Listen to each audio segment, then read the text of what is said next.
Esmé by Saki. All hunting stories are the same, said Clovis, just as all turf stories are the same, and all my hunting story isn't a bit like any you've ever heard, said the Baroness. It happened quite a while ago, when I was about 23. I wasn't living apart from my husband then. You see, neither of us could afford to make the other a separate allowance.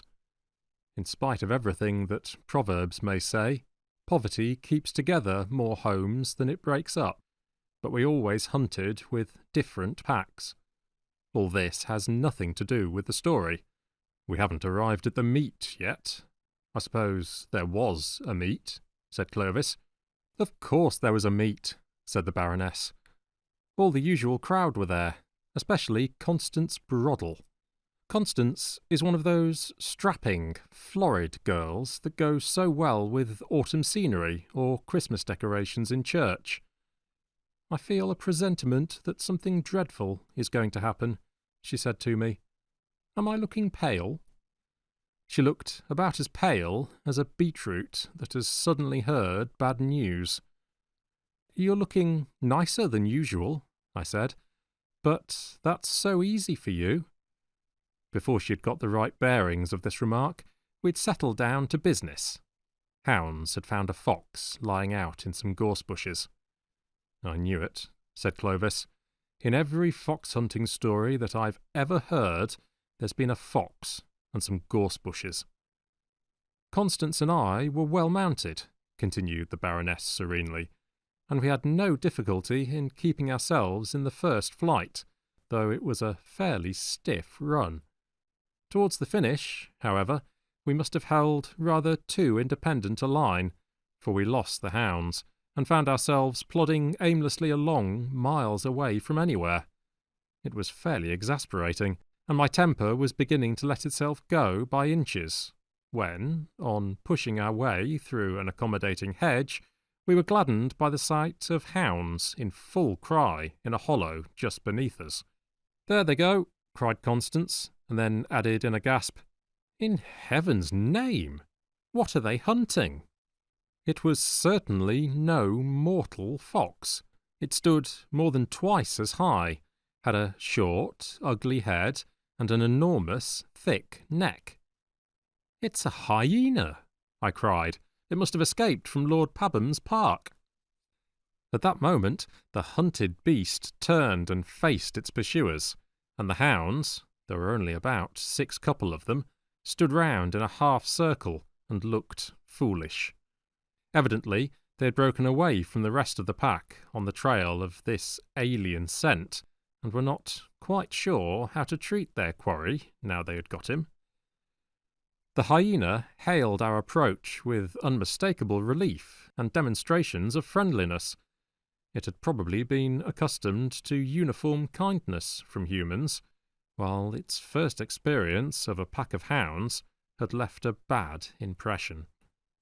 The hounds looked more than ever embarrassed as their quarry paraded its sudden intimacy with us, and the faint toot of a horn in the distance was seized on as a welcome signal for unobtrusive departure. Constance and I and the hyena were left alone in the gathering twilight. "What are we to do?" asked Constance. "What a person you are for questions," I said. "Well, we can't stay here all night with a hyena," she retorted. "I don't know what your ideas of comfort are," I said, "but I shouldn't think of staying here all night, even without a hyena. My home may be an unhappy one, but at least it has hot and cold water laid on, and domestic service, and other conveniences which we shouldn't find here. We had better make for that ridge of trees to the right. I imagine the Crowley Road is just beyond." We trotted off slowly along a faintly marked cart track, with the beast following cheerfully at our heels. "What on earth are we going to do with the hyena?" came the inevitable question. "What does one generally do with hyenas?" I asked crossly. "I've never had anything to do with one before," said Constance. "Well, neither have I. If we even knew its sex, we might give it a name. Perhaps we might call it Esmé. That would do in either case. There was still sufficient daylight for us to distinguish wayside objects, and our listless spirits gave an upward perk as we came upon a small, half-naked gypsy brat picking blackberries from a low-growing bush. The sudden apparition of 2 horsewomen and a hyena set it off crying, and in any case we should scarcely have gleaned any useful geographical information from that source. But there was a probability that we might strike a gypsy encampment somewhere along our route. We rode on, hopefully, but uneventfully, for another mile or so. "I wonder what that child was doing there," said Constance presently. "Picking blackberries, obviously." "I don't like the way it cried," pursued Constance. "Somehow its wail keeps ringing in my ears." I did not chide Constance for her morbid fancies.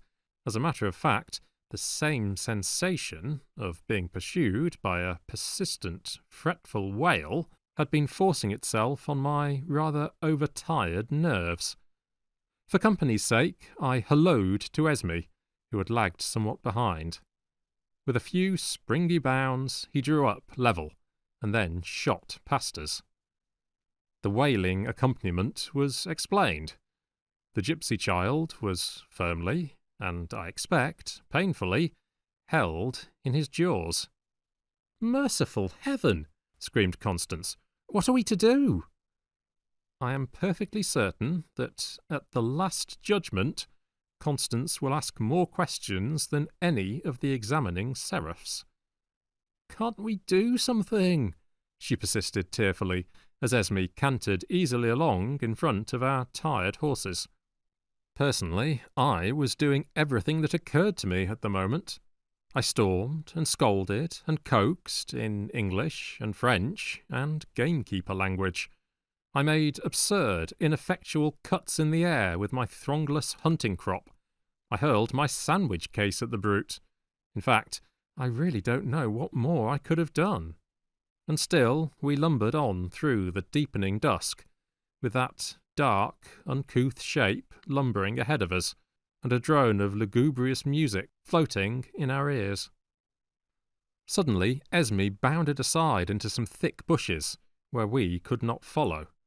The wail rose to a shriek, and then stopped altogether.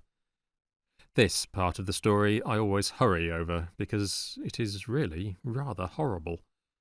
When the beast joined us again, after an absence of a few minutes, there was an air of patient understanding about him, as though he knew that he had done something of which we disapproved, but which he felt to be thoroughly justifiable. "How can you let that ravening beast trot by your side?" asked Constance. She was looking more than ever like an albino beetroot. "In the first place, I can't prevent it," I said, "and in the second place, whatever else he may be, I doubt if he's ravening at the present moment." Constance shuddered. "Do you think the poor little thing suffered much?" came another of her futile questions. "The indications were all that way," I said. "On the other hand, of course, it may have been crying from sheer temper. Children sometimes do." It was nearly pitch dark when we emerged suddenly into the high road. A flash of lights and the whir of a motor went past us at the same moment, at uncomfortably close quarters. A thud and a sharp, screeching yell followed a second later.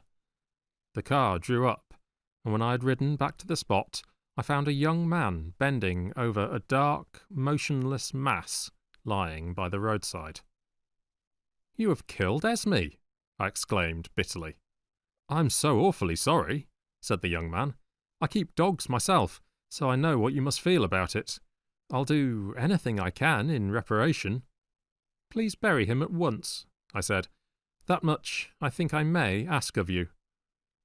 "Bring the spade, William," he called to the chauffeur. Evidently hasty roadside interments were contingencies that had been provided against. The digging of a sufficiently large grave took some little time. "I say, what a magnificent fellow!" said the motorist as the corpse was rolled over into the trench. "I'm afraid he must have been rather a valuable animal." "He took second in the puppy class at Birmingham last year," I said resolutely. Constance snorted loudly. "Don't cry, dear," I said brokenly. "It was all over in a moment. He couldn't have suffered much." "Look here," said the young fellow desperately. "You simply must let me do something by way of reparation." I refused sweetly, but as he persisted, I let him have my address. Of course, we kept our own counsel as to the earlier episodes of the evening. Lord Pabham never advertised the loss of his hyena. When a strictly fruit-eating animal strayed from his park a year or two previously, he was called upon to give compensation in 11 cases of sheep worrying, and practically to restock his neighbours' poultry yards. And an escaped hyena would have mounted up to something on the scale of a government grant. The gypsies were equally unobtrusive over their missing offspring. I don't suppose, in large encampments, they really know to a child or two how many they've got. The Baroness paused reflectively, and then continued. "There was a sequel to the adventure, though. I got through the post a charming little diamond brooch with the name Esmé set in a sprig of rosemary. Incidentally, too, I lost the friendship of Constance Broddle. You see, when I sold the brooch, I quite properly refused to give her any share of the proceeds. I pointed out that the Esmé part of the affair was my own invention, and the hyena part of it belonged to Lord Pabham, if it really was his hyena, of which, of course, I've no proof."